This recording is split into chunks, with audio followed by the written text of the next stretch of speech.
ကျွန်တော်ရဲ့ channel လေးကနေပြီးတော့ပြန်လည်ကြိုဆိုလိုက်ပါတယ်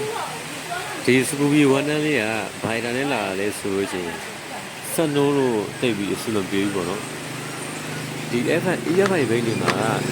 အရင်ဆုံးကျွန်တော်တို့ pressure ကိုစစ်သေးပြရပါတယ်အဲ့တော့ကျွန်တော် pressure တိုင်းကြည့်မယ်ပေါ့နော် pressure ဒီ40ပြည့်ဆိုင်ရှိရပါမယ်နော်တောက်ခွင့်ကြည့်မယ်ဒါဆို40ပြည့်ဆိုင်ပြည့်ပေါ့နော်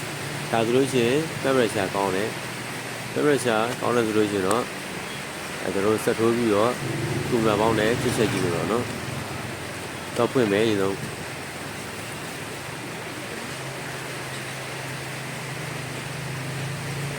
တောက်ဖွင့်ပြီးတော့အမှနည်းနည်းဝါးနေတယ်မြင်ရတာမျိုးပေါ်ဆုံးမှာ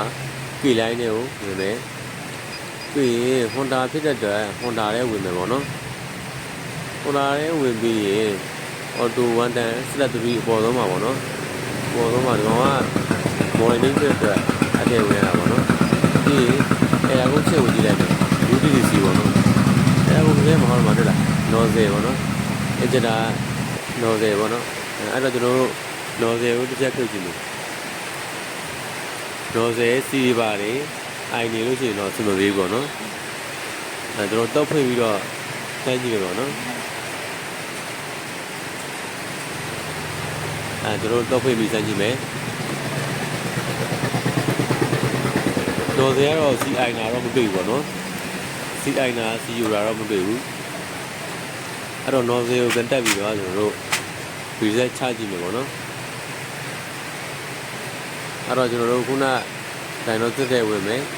ဒီလိုင်းနဲ့သွားမယ် Honda လေးကိုပြန်ဝင်မယ်ပေါ့နော်ပြီးရင် Auto 1 tan Step 3တဲ့ကိုသွားမယ်ပြီးရင် UTC ကိုသွားမယ်အဲ့ဒါကိုပေါ့နော်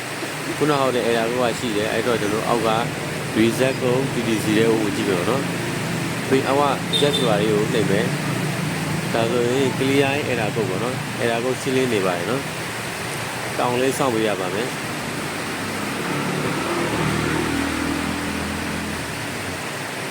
โอเคဒါဆိုလို့ရှိရင်တော့ဒါအောင်မြင်သွားပြီပေါ့နော်ဖတ်နဲ့ပတ်သက်ကြည့်မယ် UTC တဲ့ကိုပြင်ပြီးတော့အဲ့ဒါကိုရှိမရှိကိုပြန်စစ်ကြည့်မယ်ဗျာနော်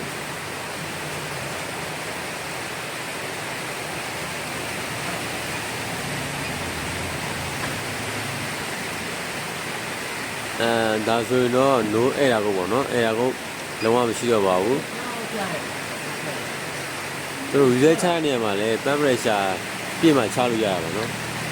ကျွန်တော်တို့ plug ကတော့မြင်တဲ့အတိုင်းပဲတော်တော်လေးဆူတဲ့အတွက် plug တစ်လုံးတော့လဲလိုက်ရပေါ့နော်လဲပြီးတော့ဆက်နှိုးကြည့်မယ်ဒါ brake ဆွဲမယ်ကျွန်တော်ဆက်နှိပ်မယ်ဒါဆိုရင်ဒါဝီးပြပြပါပြီပေါ့နော်လုံးဝအောင်မြင်ပါပြီ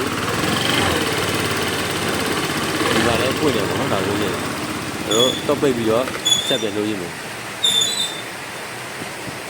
โอเคဒါဆိုအားလုံးကြည့်ပါပြီပေါ့နော်ကျွန်တော်ရဲ့ channel လေးကို like and subscribe လုပ်ထားပေးရပါဦးဗျအားလုံးကျေးဇူးတင်ပါတယ်